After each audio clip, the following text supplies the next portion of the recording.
5 years after Michael Harrison was sentenced to 15 years in prison, Rebecca Sterling Watson was living what seemed to be the pinnacle of happiness.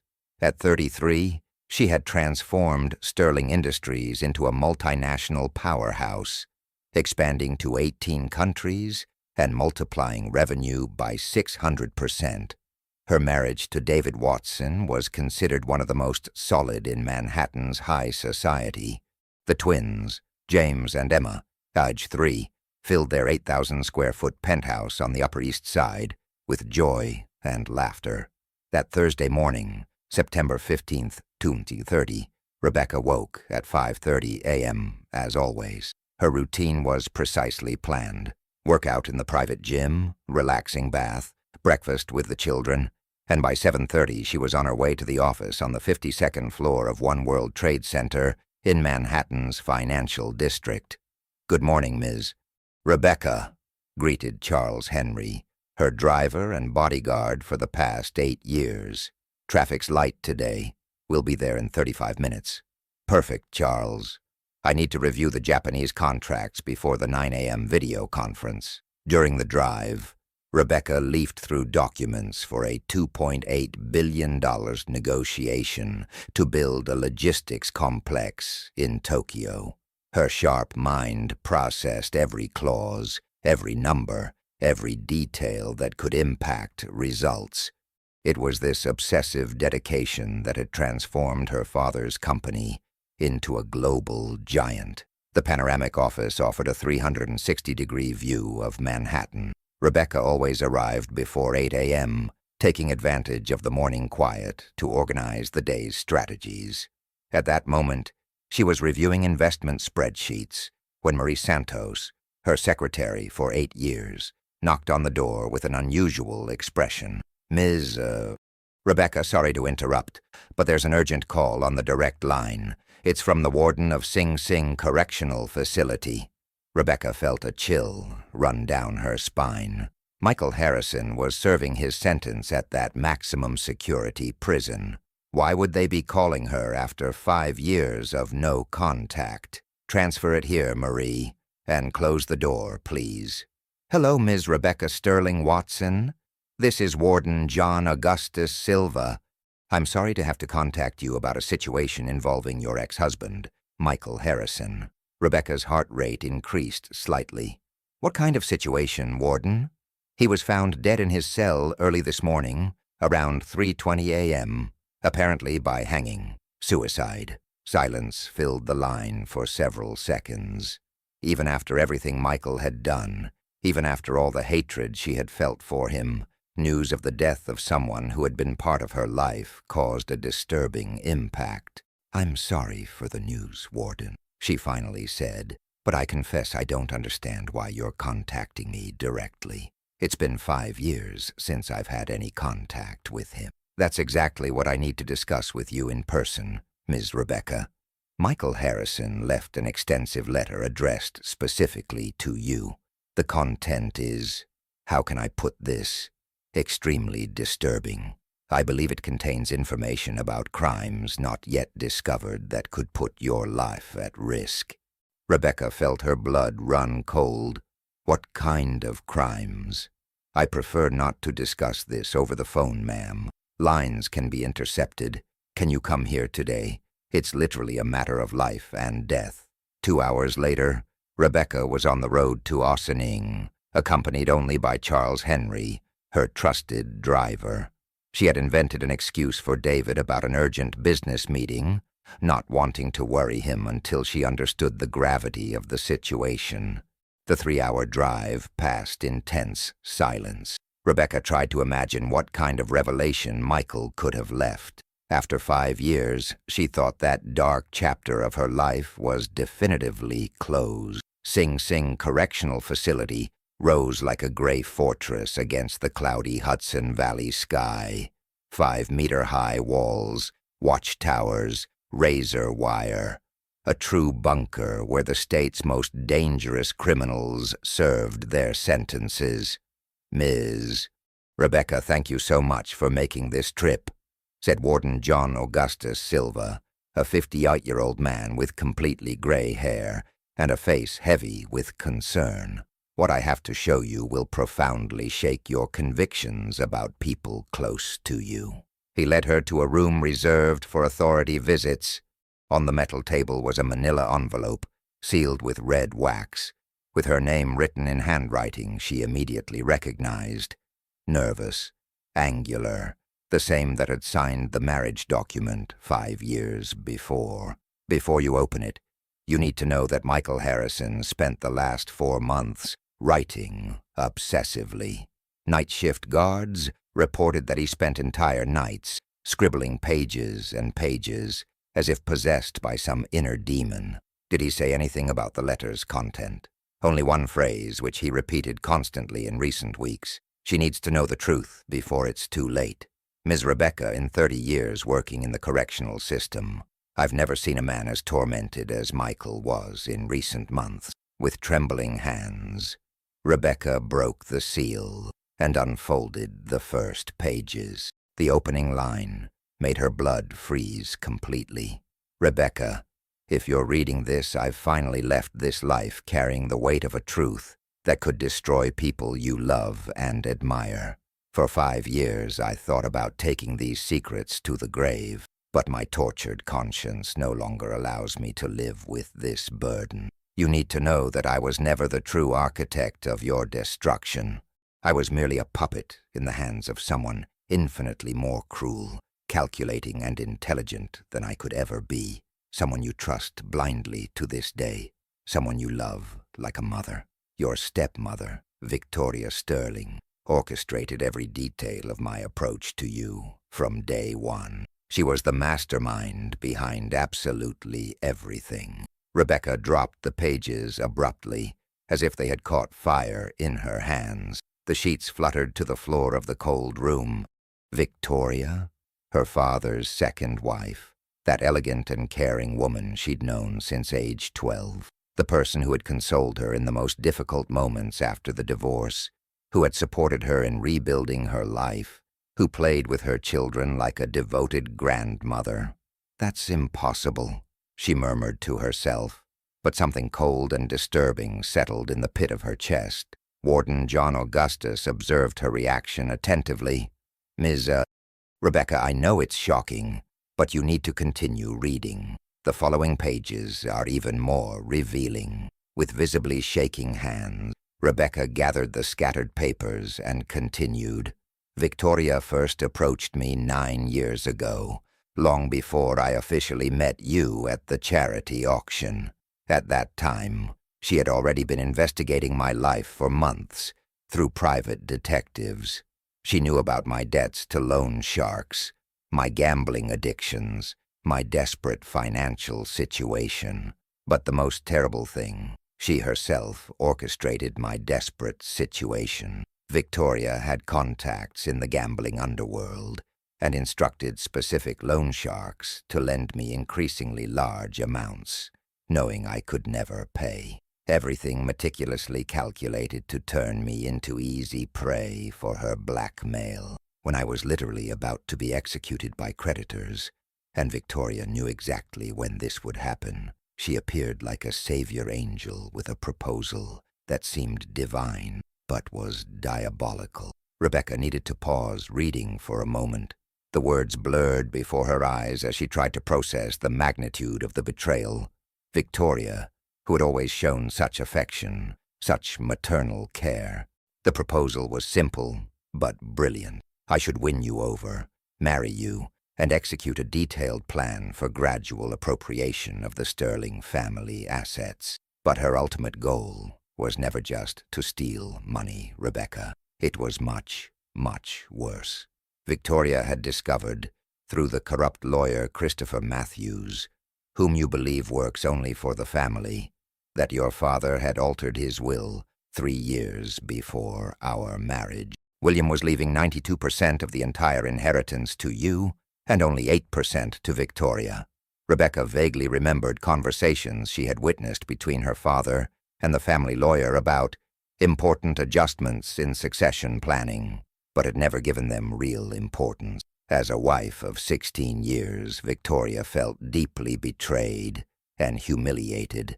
For a woman who had invested almost 2 decades of her life caring for you as a daughter and being William's perfect wife, receiving only crumbs was unacceptable. But here comes the most shocking part. Her plan was never just to steal money and disappear. Victoria wanted much more. She wanted everything, and to have everything, you needed to die. The following pages detailed a scheme so elaborate and cruel, it seemed straight out of the most disturbing psychological thrillers.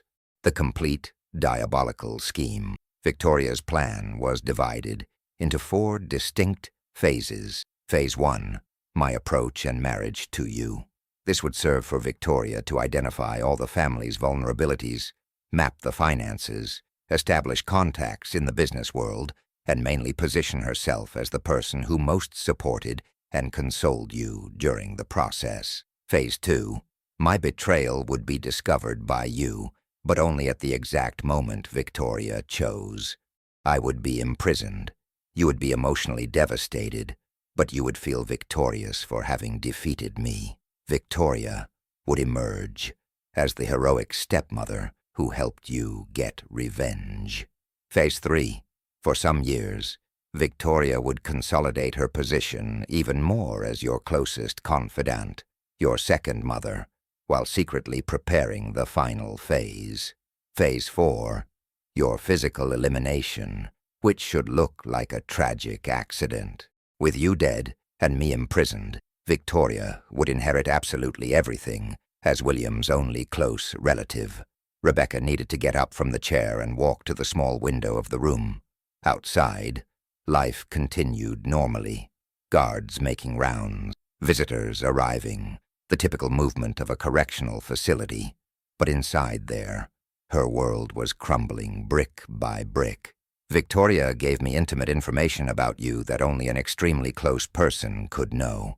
Your childhood fears, your secret phobias, your specific culinary preferences, even details about your sex life with previous boyfriends. She knew you hated red roses because you associated them with your maternal grandmother's death. She knew you'd been terrified of spiders since age 6. She knew you cried watching 80s romantic movies. She knew you were embarrassed about the shape of your ears and always wore your hair down to hide them. Every detail mentioned was precise. Rebecca felt as if her intimacy had been violated in the cruelest possible way. Even more terrible, Cristina Rodriguez was never really my mistress. She was a professional actress specialized in scams, hired by Victoria through a clandestine agency that provides fake girlfriends for wealthy men. Cristina was instructed in detail on how to seduce me just enough to create photographic evidence and convincing testimonies of betrayal. The pregnancy was completely false. She used a sophisticated prosthetic, and Victoria had bribed Dr. Maurice Anderson to forge all the exams. Rebecca closed her eyes, remembering Cristina, an elegant brunette with a shy smile and sweet gaze.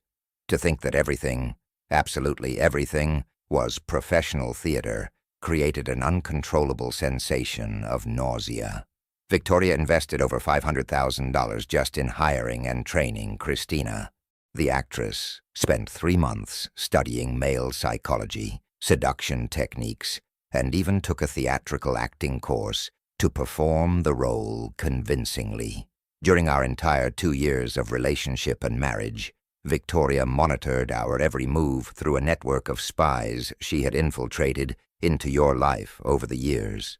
Detective Mark Nunez, whom you and your father believed worked exclusively for the family, actually received $50,000 monthly from Victoria to pass detailed information about all your steps, your plans, your private conversation. Your former secretary, Maria Oliveira, was also being paid by Victoria for 3 years. She was the one copying confidential company documents, recording your phone calls, and even installed microscopic cameras in your office. Rebecca felt her stomach turn violently. Maria had been her right hand for 4 years, knew all her professional and personal secrets. The betrayal was even more painful coming from someone she trusted completely. Even some employees in your house were part of the scheme.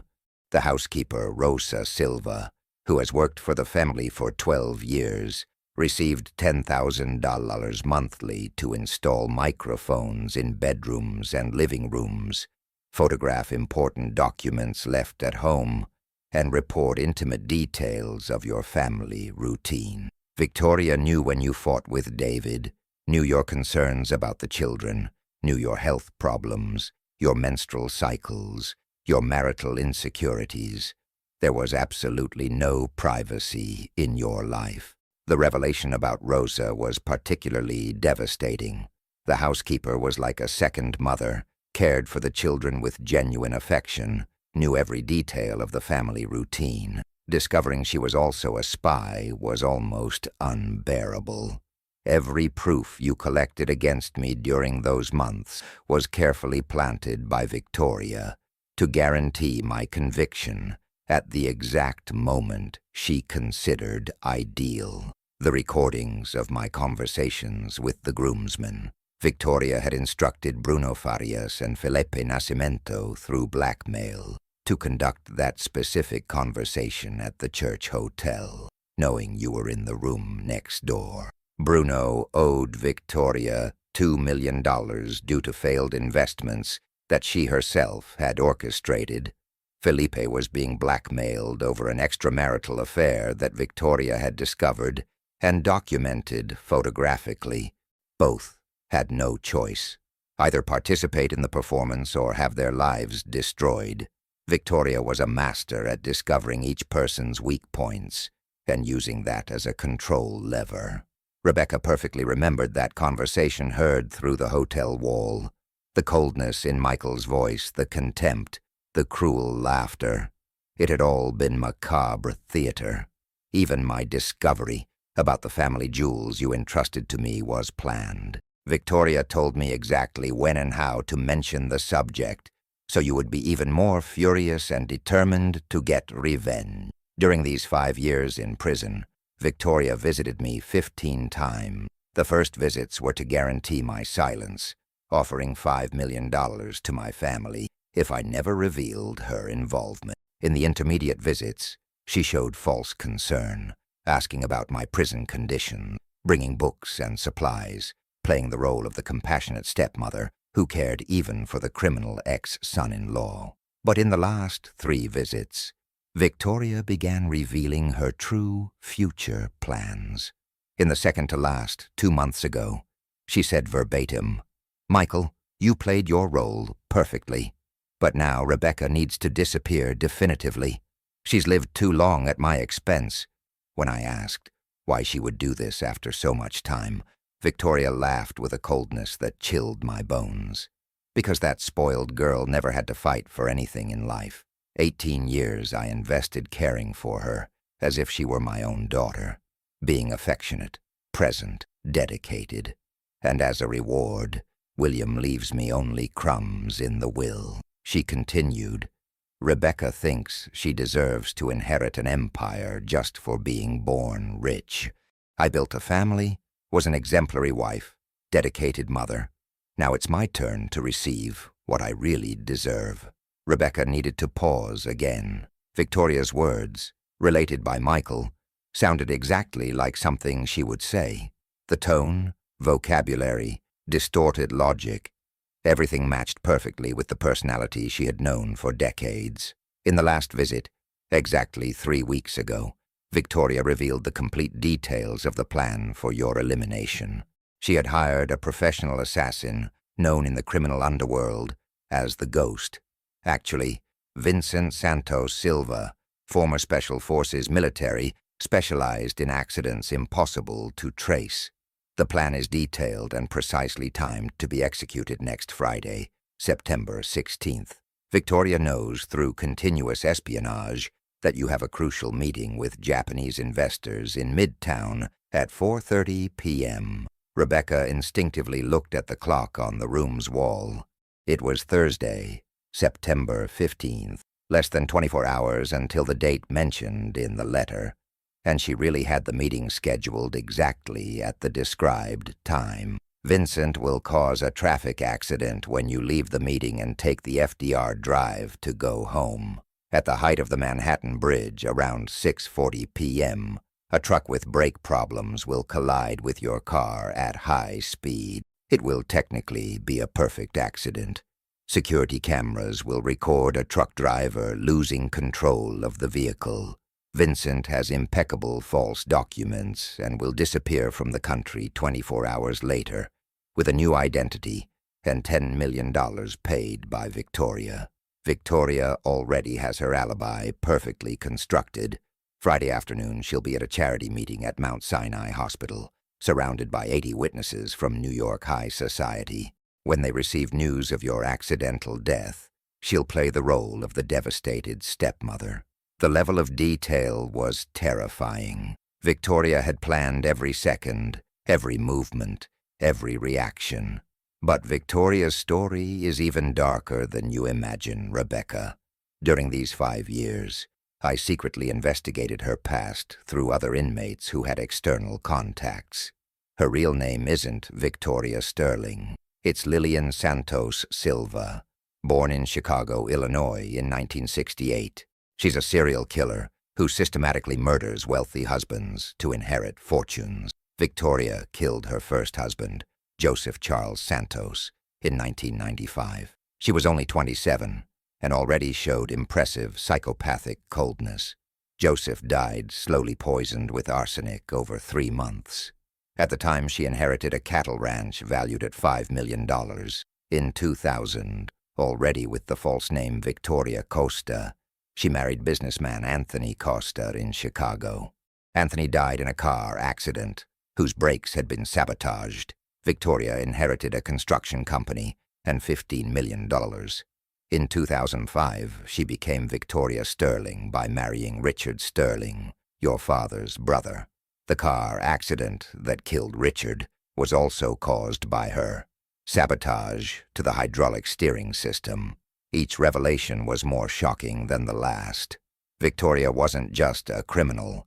She was a serial predator who had been killing systematically for decades. But the most heinous crime, she slowly murdered your biological mother, Claire Sterling, to marry William and become your stepmother. Claire didn't die from fulminant cancer, as everyone believes. She was progressively poisoned with arsenic over 8 months. Victoria, who at the time worked as a private nurse, caring for Claire, administered the poison daily through medications. Rebecca felt as if the ground had disappeared beneath her feet. Her mother, Victoria, had murdered her own mother. The woman she called second mother was, in reality, the killer of the first. Dr. Maurice Anderson, who treated your mother at the time and has been in the scheme for years, falsified all medical reports to hide traces of poisoning. The cancer diagnosis was completely invented. Rebecca needed to run to the warden's bathroom. She vomited violently, her body rejecting those monstrous revelations. When she returned to the room, Warden John Augustus observed her with genuine concern. "Ma'am, can I call a doctor? You look very pale." "No, I need to finish reading everything." "How many pages are left?" "There are still 6 pages, Ms. Rebecca. But maybe it would be better to take a break." "No, I need to know everything today." Victoria built over the years a corruption network involving dozens of respected professionals. Doctors, lawyers, police, judges, businessmen, all compromised through blackmail, bribery, or direct participation in crimes. Dr. Maurice Anderson didn't just forge your mother's diagnosis. He also falsified hundreds of other medical reports over the years, including certifying natural deaths that were actually murders. Lawyer Christopher Matthews, whom your family considers extremely trustworthy for 15 years, actually manipulated dozens of legal documents. He was the one who secretly altered clauses in company contracts, created loopholes in wills, and established phantom accounts abroad. Detective Sergio Antunes from the NYPD has been in the scheme for over a decade. He was the one who quickly archived investigations into Richard Sterling's death and other suspicious cases, always classifying them as accidents without deep investigation. Even medical examiner Francisco Carvalho actively participated, falsifying autopsy reports to hide evidence of murders. He signed your mother's death report, completely omitting traces of arsenic in the body. Retired Judge Dr. Robert Sampaio, who presided over several processes related to Victoria's inheritances, always favored her claims in exchange for million-dollar bribes deposited in Swiss accounts. The magnitude of corruption was impressive. Victoria had infiltrated people into all institutions that should protect justice and truth. Rebecca, I know it's almost impossible to believe all this without concrete proof. That's why over these years, I secretly managed to document and hide physical evidence in 3 different locations. First location, in the old Hamptons house where we spent part of our honeymoon. There's a USB drive buried in the back garden, under the 3rd stone of the stairs leading to the natural pool. The exact GPS coordinates are 40°57 now 12, 72 to 18, 31, 4 WW. On this USB drive are recorded 8 conversations I had with Victoria during prison visits. In them, she confesses the murders in detail, explains the methods used, names all accomplices, and describes future plans to kill you. Second location, at Chase Bank, Midtown Branch, safe deposit box number 2847. The password is Claire1975, your mother's name and birth year. Victoria would never imagine I discovered this information through one of the other inmates. In the box are original documents proving illegal transfers, contracts signed with Vincent Santos for your assassination, copies of your mother's true medical reports before being falsified, and compromising photographs of various accomplices. Third location, Cristina Rodriguez, despite participating in the farce, kept some evidence as life insurance, fearing Victoria would eliminate her after fulfilling her role. She currently lives in Miami under a false identity provided by the Witness Protection Program. Cristina has recordings of conversation with Victoria where she confesses to killing your mother and other husband. She also kept documents proving payment and contracts signed to participate in the farce. But there's something even more urgent you need to know. After your death, Victoria plans to also eliminate your children, James and Emma. In the last conversation we had, she said verbatim, "After Rebecca dies, I'll lovingly care for the children like a devoted grandmother. They'll grow up loving me as a mother figure, but when they reach adulthood and have inheritance rights, they'll suffer tragic accidents too." Victoria calculated everything. With you and the children dead, she'll inherit absolutely all Sterling family assets. Her estimate, $8.7 billion in total wealth. David is also marked to die. Victoria considers that a young, wealthy widower might remarry and have other children, which would complicate her plans for sole inheritance. The information about the children made Rebecca tremble uncontrollably. James and Emma, her babies of only 3 years, were targets of a serial killer who planned to murder them coldly when they turned 18. The final confession. That's why I decided to end my life today, Rebecca. I couldn't continue living, knowing that my cowardice and silence would cause the death of you and innocent children. For 5 years, I convinced myself I deserved to keep living just by serving my sentence. But I realized I would be complicit in more murders if I remained silent. You may have hated me with every right in the world, Rebecca. I committed terrible crimes against you and your family. I deserve all the contempt you feel for me. But I was also a victim of a woman infinitely more cruel and calculating than I could ever be. My only chance for redemption is to prevent Victoria from executing her macabre plan. Your life, the children's lives, and even David's life depend on you acting quickly with this information. Protect yourself. Trust only David. But even with him, be careful about how and when to reveal this information. Victoria has spies in places you'd never imagine. Don't tell your father anything until you've gathered all physical evidence. Victoria is a master of psychological manipulation and will manage to convince William that you've gone crazy or are being manipulated by third parties. Live the full life you deserve, Rebecca. Your children need you. The true love you found with David is rare and precious, something I never knew how to value when I had the chance. May God protect and bless your family, and may he forgive me for all the evils I caused during these dark years. Michael Harrison, September 15th, 2030. My last and only truth. Rebecca finished reading the letter with tears streaming abundantly down her face. They were tears of rage, fear, sadness, and a sense of betrayal so deep it seemed to corrode her soul. She instinctively looked at the clock on the room's wall. 5:45 p.m., Thursday, September 15th. Less than 24 hours until the moment when, according to Michael, Vincent Santos would try to kill her. "Warden," she said with a broken voice, "I need to use your phone with total privacy. It's a matter of life and death." "Of course, ma'am. Use my private office. I'll ensure no one interrupts you." Rebecca dialed David's number with trembling hands. Each ring seemed like an eternity. "Honey, how was the business meeting? I was getting worried because you didn't call." "David," her voice trembled dangerously, "you need to listen to me with absolute attention. Our lives and the children's lives are in mortal danger." Tense silence from the other side of the line. "Rebecca, you're scaring me. What happened?" "I can't explain everything over the phone now. Lines might be monitored, but you need to do exactly what I'm going to ask, without questioning. Can you trust me?" "Of course I can. What do I need to do?"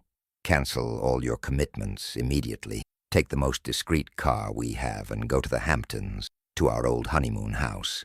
In the back garden on the stairs going down to the natural pool. Look under the third stone. You'll find something buried there." "Rebecca, this sounds—" "Please, honey. I know it sounds crazy, but it's literally a matter of life and death. Someone is going to try to kill me tomorrow afternoon, and everything is connected to secrets from the past I just discovered.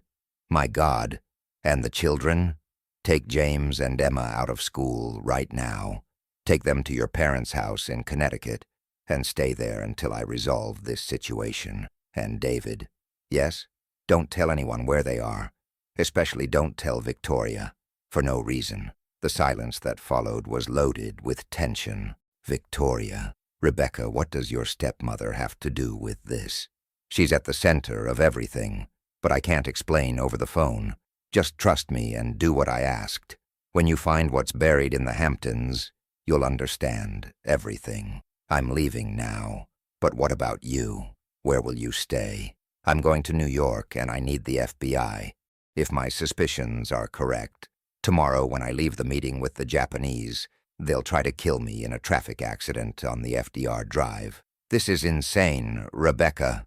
"I know, honey, but in 24 hours you'll understand. I'm not crazy.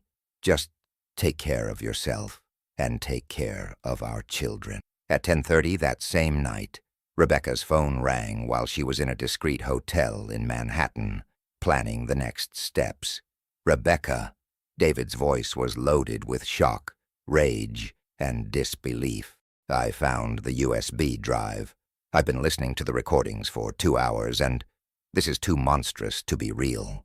"What does Victoria say in the recordings?" "She confesses everything down to the last detail. How she killed your mother with arsenic for months. How she orchestrated the whole farce with Michael.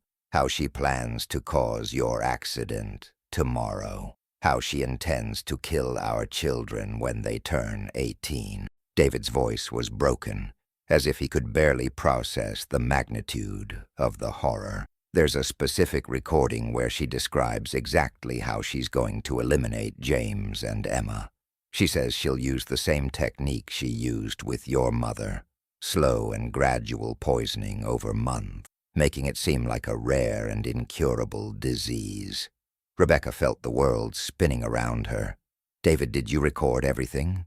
"Yes, and I've already made 7 copies. I sent one to my brother in London, another to my lawyer in Miami, left one in the bank vault, and the others are hidden in places only I know." "And the children?" "They're safe with my parents in Connecticut. I invented a story about a surprise business trip. They're loving playing with Grandma and Grandpa and don't suspect anything." "Perfect. Now I need you to go to Chase Bank in Midtown tomorrow morning and open safe deposit box 2847. The password is Claire 1975. How do you know that?" "Michael left all the information in the letter. David, there's much more evidence hidden. Documents proving a corruption network involving doctors, lawyers, even judges." In the early hours of Friday, September 16th, Rebecca was at FBI headquarters in Manhattan, in a special operations room, accompanied by Agent Marcus Vieira, one of the only men she still dared to trust completely. "Ms. Rebecca, we analyzed the recordings your husband brought from the Hamptons. They're devastating and indisputable evidence. Victoria Sterling is, without a doubt, a serial killer. Do you already have warrants prepared?" "We have arrest warrants for Victoria Sterling, Vincent Santos Silva, Dr. Maurice Anderson, Christopher Matthews, and 18 other people involved in the scheme. We also have search warrants for all related properties, and my protection during today's meeting. You'll appear to be completely alone, but you'll have a team of 20 special agents following you discreetly. When Vincent tries to execute the attack, he'll be arrested in the act. And if something goes wrong, Ms. Rebecca, I'll be direct. There's always a risk in operations of this type. But you're wearing a state-of-the-art bulletproof vest under your clothes, have a tracking device implanted subcutaneously in your arm, and an emergency button that, if pressed, will have a rescue team arrive in less than 2 minutes." Rebecca took a deep breath. "And Victoria? Will she be arrested today, too?" "Simultaneously with the moment of attack. As soon as Vincent is intercepted, a special team will arrest Victoria at home. We want to catch her completely off guard." Friday, September 16th, dawned with a cloudy and threatening sky. Rebecca woke at 5 a.m. in the hotel after a practically sleepless night. Every fiber of her body was on maximum alert. At 7:15 a.m., Victoria called Rebecca's cell phone, exactly as she did every morning for years. "Good morning, darling. How did you sleep?" Victoria's sweet and maternal voice now sounded like poison in Rebecca's ears. Knowing that this woman had murdered her mother, planned her own death, and still intended to kill her children, created an uncontrollable physical revulsion. "Good morning, Victoria. I slept well. Thank you." "That's good, my love. Your meeting with the Japanese is this afternoon, right? William and I were commenting yesterday that it must be very stressful for you to handle such big business." The cynicism in her voice was almost palpable. Victoria knew exactly why she was asking. She wanted to confirm that Rebecca would be at the planned location and time for the assassination. "It is, but it's part of the job. Actually, I should leave the meeting around 6:30 p.m. and go straight home the usual way." "That's wonderful, darling. I'll prepare that shrimp risotto you love so much. We can have dinner together and you can tell me how it went." How dare she talk about dinner knowing Rebecca would be dead by 7 p.m. "That would be wonderful, Victoria. I can't wait. See you later, my love. Be careful in traffic." The final irony was like a stab wound. The meeting in Midtown proceeded with surreal normalcy. Rebecca signed contracts worth $3.2 billion for building 2 logistics complexes in Asia, but her mind was divided between negotiations and the clock that inexorably marked 6:30 p.m. "Yamamoto-san, it was an immense pleasure to close this historic partnership," she told the Japanese CEO, greeting him with oriental reverence. "The pleasure was ours, Sterling-san. Your efficiency and strategic vision are impressive. We hope for a long and prosperous business relationship." At 6:28 p.m., exactly as planned, Rebecca left the Midtown corporate building. The sun was setting, creating long shadows across the Manhattan metropolis. 3 FBI cars followed her discreetly, maintaining safe distance. In the first vehicle, Agent Marcus Vieira coordinated the operation by radio. Target leaving building. Alpha Team, maintain safe distance and accompany. Beta Team, position yourselves on the FDR Drive, near Manhattan Bridge. Gamma Team, locate suspect Vincent Santos's vehicle. Gamma Team to base, responded a voice over radio. Suspect identified. White truck, fake plates, strategically positioned at FDR Drive entrance.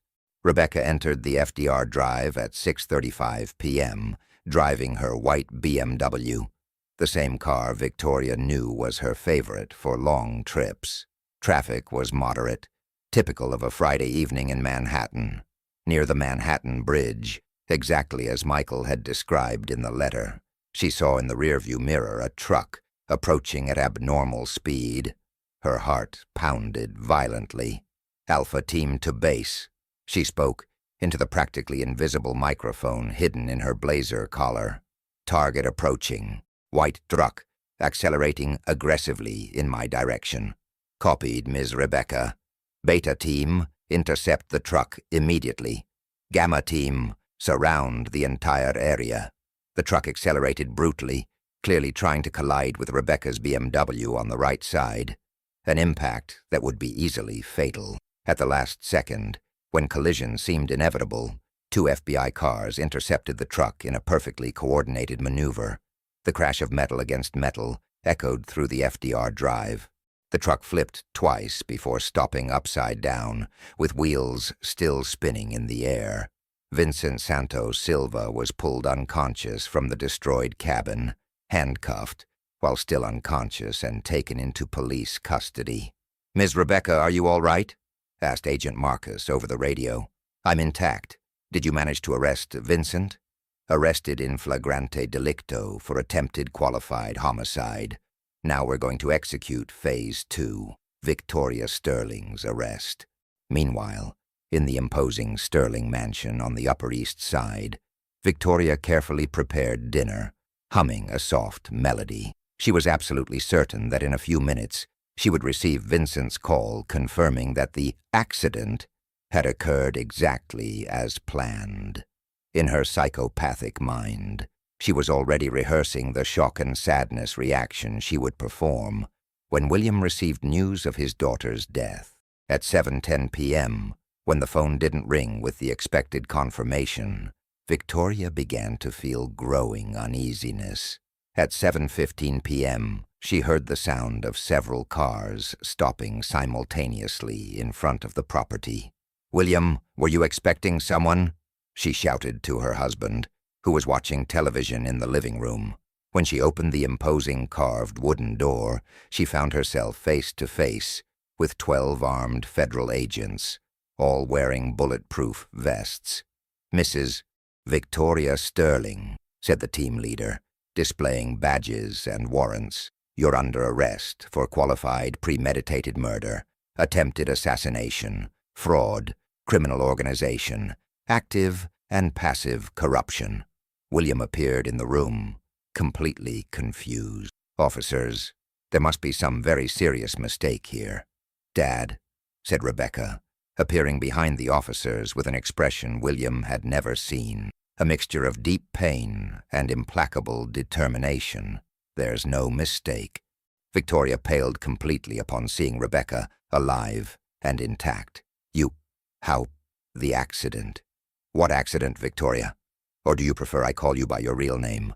Lillian Santos Silva, fugitive from justice for homicide in Illinois for 25 years. Victoria's face transformed. The caring stepmother mask disappeared completely, revealing terrifying psychopathic coldness. "I don't know what you're talking about." "I know everything, Victoria. Michael Harrison told me everything before he died. How you orchestrated our meeting, how you killed my mother with arsenic, how you planned to kill me today, and then eliminate my children." William collapsed into a chair, his face losing all color. "Rebecca, What are you saying? Dad, the woman you've been married to for 16 years is a serial killer. She killed at least 7 people, including Mom. During interrogation at FBI headquarters, more shocking revelations came to light. Victoria, actually Lillian Santos Silva, didn't resist long under intensive questioning and overwhelming evidence. Her real name is Lillian Santos Silva, explained Agent Marcus Vieira to William and Rebecca. Born in Chicago, Illinois, where she murdered her first husband, Joseph Charles Santos, in 1995. Then she assumed the identity of Victoria Costa in Chicago, where she killed businessman Anthony Costa in 2000. How many people did she really kill? Asked William, still trying to process the magnitude of the discovery. That we could document so far. 9 confirmed victims. 5 previous husbands, your first wife, Claire, 2 other relatives who inherited fortunes, and attempted murder of Ms. Rebecca. But we suspect there may be more victims over. Victoria was subjected to psychiatric examination and diagnosed with severe antisocial personality disorder, with characteristics of psychopathy and malignant narcissism. She demonstrates total absence of empathy, explained forensic psychiatrist Dr. Carmen Luz. She sees other people only as objects to be manipulated to achieve her goals.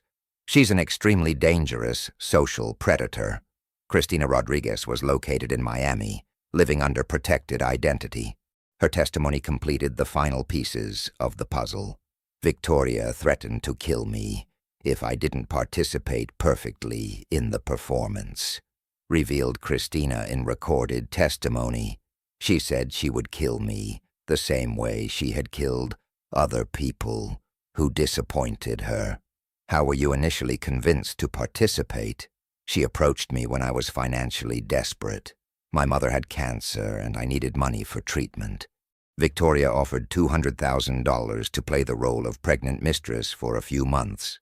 And the pregnancy? Completely fake. Victoria took me to a corrupt doctor who falsified all the exams.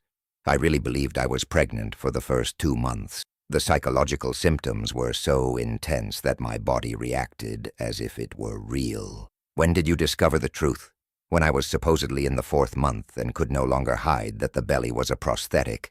That's when Victoria told me that if I told the truth to anyone, she would kill not only me, but also my sick mother. Victoria Sterling's trial became the most followed criminal case in America. The revelations shocked not only New York, but the entire country.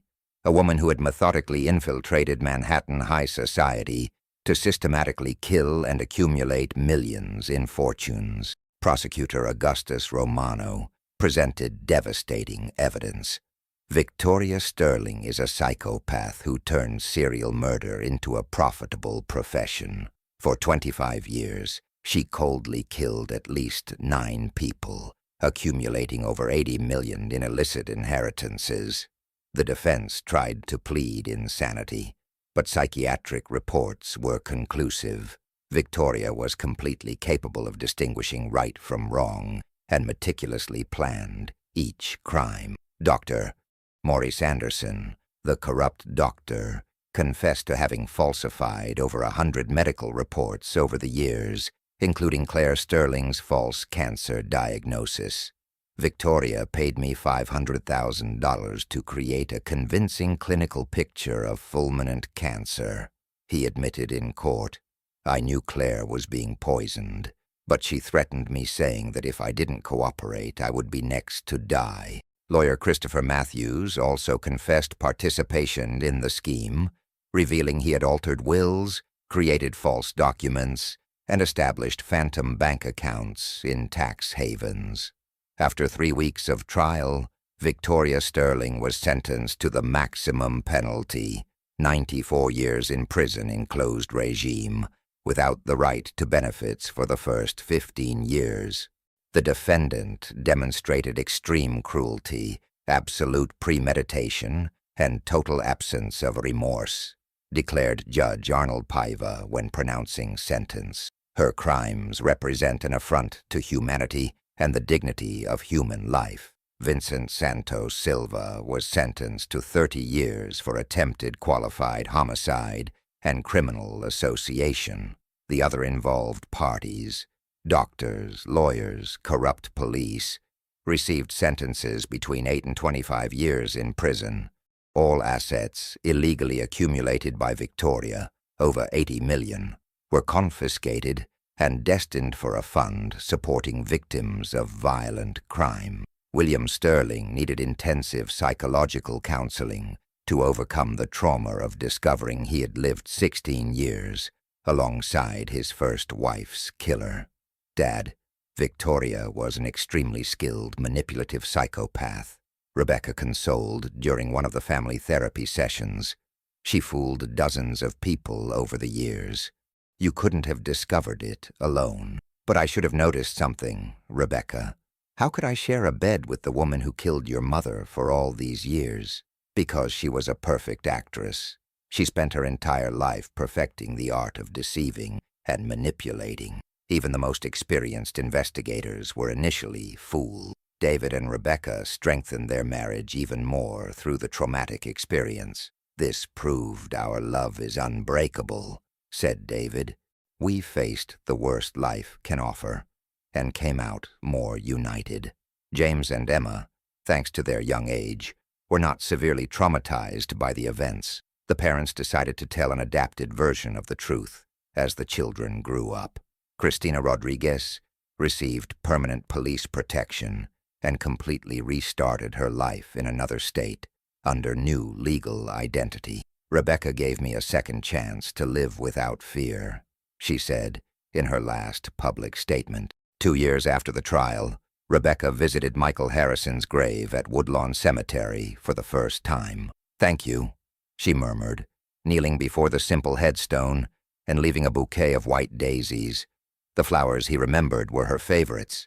"Your last choice saved not only my life, but my children's and my husband's lives." Although Michael had committed serious crimes against her and her family, his final confession revealed he had also been a victim of an even more cruel and systematic manipulation. The truth was infinitely more complex and painful than anyone could imagine. "You found your redemption in the end," Rebecca continued, "and that means there's always a possibility to choose the right path, even when everything seems lost." 3 years later, Rebecca definitively assumed the presidency of Sterling Industries, transforming it into one of the largest corporations in North America. She established an international foundation supporting victims of psychological manipulation and domestic crimes. "My experience taught me that evil can wear the most beautiful and convincing masks," she said in a lecture at Harvard University.